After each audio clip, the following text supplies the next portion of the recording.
এই যে আমাদের আনিস ভাই বাড়ি থাকতে কত গরুর দালালি, তাই ধুয়ে আইসে সৌদি আরব কাজ করতে। সারাদিন ডিউটি কেটে আইসে এই যে পাক করার জন্য টমেটো কাটতেছে। আনিস ভাই এইদিক টাকা প্রবাস জীবন কেমন মনে হচ্ছে তোর? আরে ভাই, কি ভাই আগে যদি জানতাম যে দুই ভাব এক জায়গায় তাই চাই ভাব, তাই না?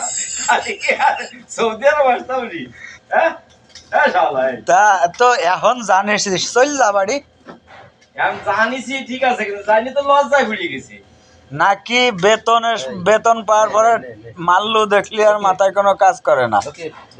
সে ঠিক আছে, তার ভিতরে তো কথা আছে, কথা আছে। এই যে এখন আইসে পড়ছি, আল্লাহ আনছে, এখন যদি শূন্য হাতে বাড়ি চলে যাই, বন্ধু বান্ধব ভাই বিরাদার মা বাপ ছেলে মেয়ে কবে না আমার আব্বু বিদেশে গেছে, একটা কম বলো আনি নাই।